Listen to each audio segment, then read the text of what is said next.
எம்ஜிஆர்லாம் இருக்கும்போது ஜெயலலிதா அம்மாலாம் இருக்கும்போது விலைவாசி கம்மியாக இருந்தது. நாங்கள் எங்களுக்கு இஷ்டத்துக்கு ஏதோ வீட்டில் ஏதோ எங்களுக்கு செலவு கொடுத்தாக்க நாங்கள் அதில் குடும்பத்தை பண்ணிட்டு போவோம். 150 ரூபாய் 200 ரூபாயில். இப்போல்லாம் பண்ண முடியல, விலைவாசி ஜாஸ்தியாக இருக்குது. இன்றைக்கி என் புள்ள வந்திருக்கிறாரு, விஜய் வந்துக்கிறாரு. அவர் வந்தால் எங்களுக்கு நல்லது செய்வார். புது ஆள் இல்லையா அவர், இனிமே தான் அவர் செய்யணும், செய்வாருன்ற ஒரு நம்பிக்கை இருக்குது. அது இருந்தனால தான் நாங்கள் எல்லாருமே அவருக்கு போட்ட ஓட்டு. செய்வாரு, செய்துதான் ஆகணும்.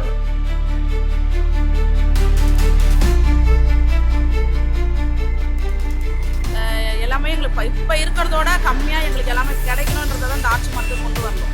ஆனால் இப்போ பார்த்தா எல்லாமே அதிகமாக கொண்டு வருவாருன்னு நினைக்கிறோம். முக்கியமாக இந்த பிராந்தி கடை எடுத்து ரொம்ப சந்தோஷம். இந்த கஞ்சா ஒழிச்சோம்னா இன்னும் நான் கையெடுத்து கும்பிடுவோம். ஆனால் உங்கள் பேருண்ணா?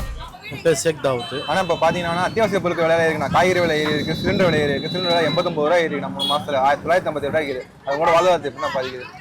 ரொம்ப பாதிச்சிருக்கு மக்களுக்கு. எங்கே போனாலும் 10 ரூபா பொருள் 20 ரூபா சொல்கிறாங்க, 20 ரூபா பொருள் 40 ரூபா சொல்கிறாங்க. இதனால் மக்கள் ரொம்ப கஷ்டப்பட்டுருக்காங்க. எல்லாம் விலையை உயர்த்திட்டாங்க, நம்மள வேலையை ஊற்ற முடியல.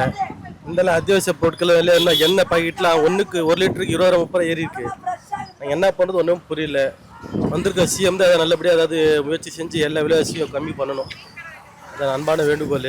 ரெண்டாவது, எந்த பொருள் இருந்தாலும் ஒரு பொருள் எடுத்தாலும் இப்போ பிளாஸ்டிக் கவருங்க எடுத்தாலும் 10 ரூபா, இந்த கவர் இப்போ 20 ரூபான்றாங்க. இந்த அத்தியாவசியத்துக்கு ஒரு பொருளுக்கு ஒரு ரேட்டு ஏறினா போகுது. அது என்ன காரணம் ஒன்றும் புரியல. கேஸ் தட்டுப்பாடு மிகவும் மோசமாக இருக்குது. கேஸ் புக் பண்ணால் 1 மாதத்துக்கு அப்புறமா தான் வருது. அது ஒரு கேஸுக்கு மாதம் ரேட் ஏறின தரக்கு தான் கம்மியாக மாட்டேங்குது. இப்போ வேறு எங்கேயுமே கேஸு கிடைக்க மாட்டேங்குது. அதனால நாங்கள் அடுப்பு வேறு 10 வச்சுருக்கோம். விறகு ரேட் ஏறிக்குது. 25 ரூபா இந்த விறகு இப்போது கிலோ 50 ரூபா அப்படி டபுள் ஆகிட்டு இருக்கு. கேஸு தட்டுப்பாடை என்ன பண்ணுறது ஒன்றும் புரியல. சிஎம் தான் நல்லபடியாக நடுக்க எடுத்து எல்லா ரேட்டும் கம்மி பண்ணி ஏழை மக்களுக்கு கொஞ்சம் உதவுறப்போ நல்லபடியாக பண்ணி தரணும். ஆனால் இப்போ கேஸ் புக் பண்ண எவ்வளோ நாள் அது வரதுக்கு எடுத்து 1 மாதம் கிட்ட ஆகுது. இல்லைன்னா நம்ம தான் டேரெக்டாக போயிட்டு கேஸ் கம்பெனிக்கு போயிட்டு ஒரு 1 ஹவர் வெயிட் பண்ணி ஓடிபி காமிச்சு போய் எடுத்துகிட்டு வரோம். ஆனால் எப்படி இருந்தாலும் 1 மாதம் ஆகுது கேஸ் வரத்துக்கு. ஆனால் விலைவாசி உயர்னால இப்போ பட்ஜெட்டில் உங்களுக்கு எவ்வளோ அதிகமாக இருக்குது முதக்கு இப்போக்கும்? மொதக்கு ஒரு 500 சம்பாதிச்சா பரவாயில்ல. இப்போ 1000 ரூபாய் சம்பாதிச்சாலும் பத்த மாட்டேங்குது. ஒரு நாளைக்கு எல்லாம் ரேட் ஏறி. தண்ணி கேனு கிட்டத்தட்ட 25 ரூபா இந்த கேன் இப்போ 45 ரூபான்றாங்க. கேனு தண்ணி கேனு குடிச்ச பழக்கமாக 45 ரூபா கேன். அதுவும் போட மாட்டேங்கிறாங்க. அதுவும் ரொம்ப டிமாண்ட் பண்ணுறாங்க. எல்லாமே இப்போ பெட்ரோல் விலைவாசி ஏறிச்சுன்னு சொல்லிட்டு எல்லாரும் டிமாண்ட் தான் பண்ணுறாங்க. தவிர யாருமே விலைவாசி கம்மியாக இருக்குது. இப்போ கஸ்டமர் சொன்னால் புரிஞ்சுக்கிறாங்கண்ணா? கஸ்டமர் ஓரளவுக்கு பார்த்து புரிஞ்சுக்கிறாங்க. சில கஸ்டமர் புரிய மாட்டேங்குது. என்ன பண்ணுறது? அதுக்கு நாங்கள் விலைவாசி ஏற்றுற இல்லை. இங்கே இருக்கிற மக்கள் சாதாரண மக்கள் தான். நாங்கள் விலைவாசி ஏற்ற முடியாது. ஏதோ ஆண்டவருக்கு இருக்கனால ஏதோ படிச்சுன்னு போகிறோம். ஒன்றும் பிரச்சனை இல்லை. தேங்க்ஸ்ண்ணா, நன்றிண்ணா. என் பேர் குமாரி. அக்கா பார்த்தீங்கன்னா அத்தியாவசிய பொருட்கள் விலைவாசிலாம் உயர்ந்திருக்கா. காய்கறி விலை உயர்ந்திருக்கு, சிலிண்டர் விலை உயர்ந்திருக்குக்கா. இது உங்களோட வாழ்வாதாரத்தை எப்படி பாதிக்குது?